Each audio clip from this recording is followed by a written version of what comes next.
This final stanza is not talking about the soldiers, but is actually talking about the people who uh, did not go to war, specifically referencing the people who allowed for the war to happen or the people who sent others to war. And we know that specifically is "but cursed are the dullards." So if you look at the beginning of each of the stanzas, it says happy are, happy are, happy, wise. It's talking about the people who are in war with him using solidarity and almost explaining away the insensibility that he's talking about, and this idea that they've had to become unfeeling and they've had to get through this in the manner which they understand. But now we have "cursed are the dullards." He's using language that is already inflammatory because he's aiming at people that he doesn't like. He's aiming at people that he hates. Dullards, meaning idiots, essentially.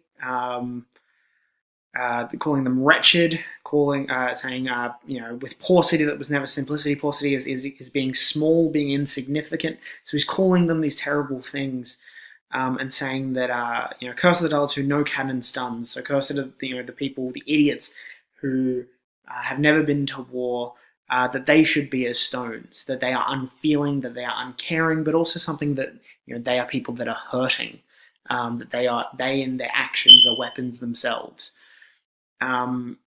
By choice they made themselves immune to the pity of whatever moans in man before the last sea and the hapless stars, whatever mourns they may leave these shores, whatever shares the eternal reciprocity of tears. The phrasing paints an image of being uncaring and being calculating.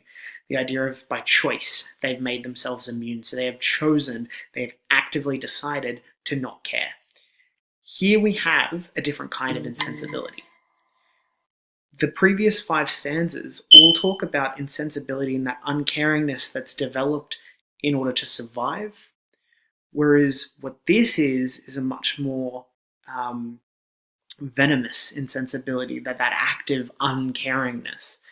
And that's what it means when it says they are immune to what pity, to pity. So they're immune to caring.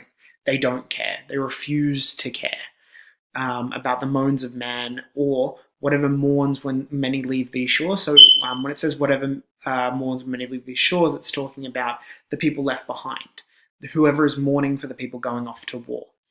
And that reciprocity of tears, so that eternal grieving that happens because of war. When it says before the last sea and the hapless stars, it's talking about the ferryman in Greek mythology in the last sea, and the hapless stars, it's talking about fate, it's talking about astrology.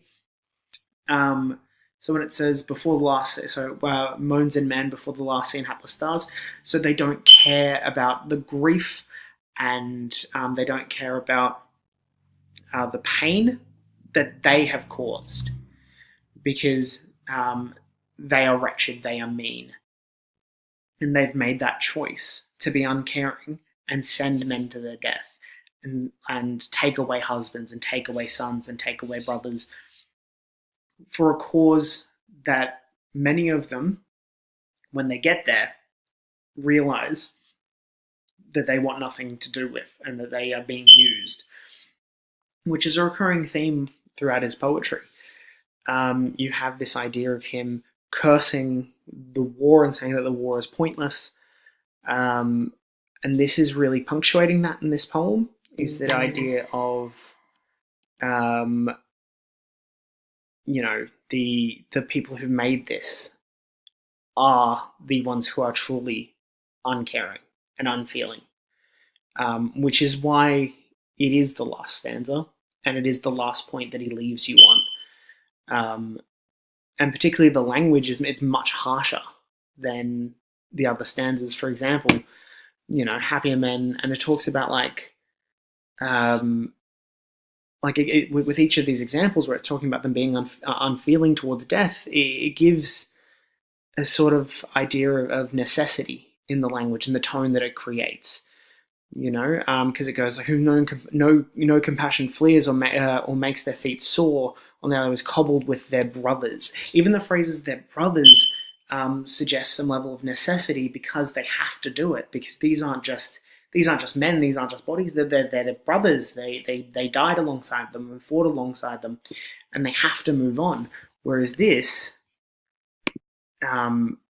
phrasing of by choice made themselves immune paints this really, really angry picture of the people who orchestrated the war, and gives us as an audience a really clear indication of what he thinks about war and what he thinks about the war that he is now stuck in. An idea that is, again, connected to, say Dolce with the old lie. These are the people that have created the lie, and they are insensible. And they are, they are wretched. They are mean. In this stanza, more than the other ones, there's no level of justification or understanding in it. In each of them, there's this idea that they have to. Happy are those who've let their blood run cold, because they have to be unfeeling. Whereas this one, cursed are, like, why have they done this? They are mean, they are wretched, they are small. It is, in its language, much, much angrier and a much different tone to the rest of the poem.